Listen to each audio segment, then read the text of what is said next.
Well, your book it's a very broad book. I mean, you have 29 chapters, which is, I mean, there's overlap, but I mean, basically 29 conspiracy theories that you cover in the book.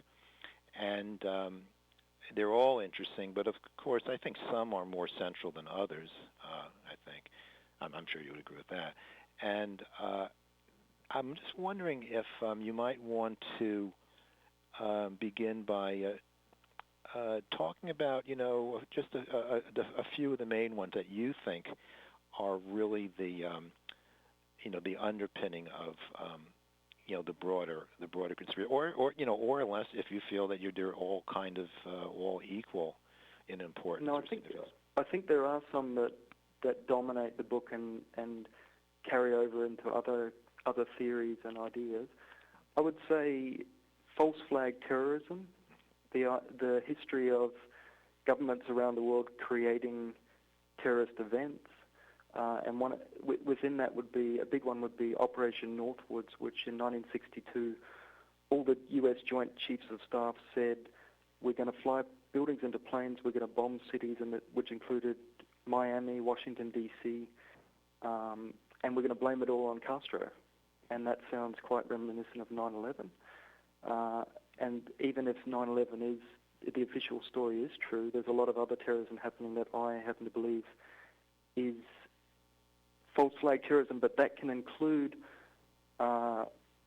just turning a blind eye to an event. It doesn't have to be, setting up the whole of 9/11. It could just be that certain elite elements of governments know about terrorism coming and they allow it to happen. So once again, it can be not the conspiracy you imagine.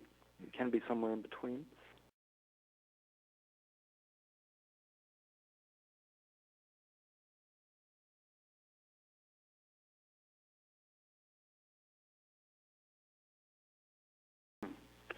There's no, first of all, was it Operation Northbridge? Is that the Operation Northwoods is a Northwoods? Okay.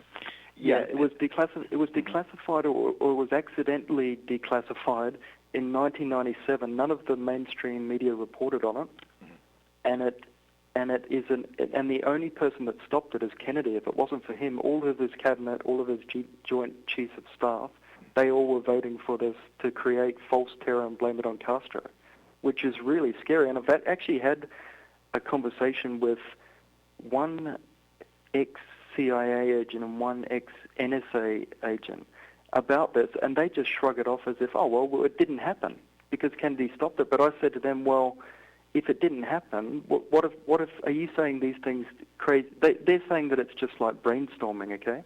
They're saying funny ideas get passed around all the time at elite military levels that never get passed, but it is on the record that Kennedy was the last line of defense. And so I put back to them, are you sure that there's not someone like a JFK always ready to do the right thing? Because if it went that far, something tells me, well, other terrorism probably did go ahead under government-sponsored terrorism, Right. Yeah, that document, Operation Northwoods, yes. that you quote. I mean, that's a fact. I mean, that document exists. It's out yes. there, right? And reading it, it's just mind-boggling. I mean, there you have it. Yeah, it's not. It was stopped. It was nipped in the bud. But the mere fact that it was being circulated at the highest levels in the military, scary. Is just scary as all get out. And I think I believe it's an eye-opener to how these people think at the elite levels. And once again, I believe 99% of governments, military are good people. It only takes a few bad eggs at the top, possibly someone like a Dick Cheney or whoever. But I believe Northwoods is a bit of an insight into how they look at, they look at some people as collateral damage in order they're aiming for a greater, they've got a greater goal in mind, and we're just pawns sometimes. Right. And then you could go forward to the Vietnam War. So it's now commonly accepted that the Gulf of Tonkin incident didn't happen as said, and it wasn't. The North Vietnamese were not attacking, and that's the incident that started the war, and that led to 60,000 U.S. lives lost and 3 million Vietnamese. And the NSA in 2005 said that this was another declassified in 2005. I don't know when it was written, but they said that it wasn't just that the Gulf of Tonkin was exaggerated; it was that there was no such attack. So when you've got an organization as biased as the NSA admitting that, well, that's a smoking gun right there. But unfortunately, because the mainstream can't conceive of a lot of these ideas, they remain conspiracy theory, even though really a fair chunk of what a fair chunk of what we're talking about here is conspiracy fact, which is a term I've sort of come up with to describe. It's a weird in between. It's been proven, but it remains conspiracy because they can't. We haven't received enough underground knowledge over the years to conceive of ideas like this.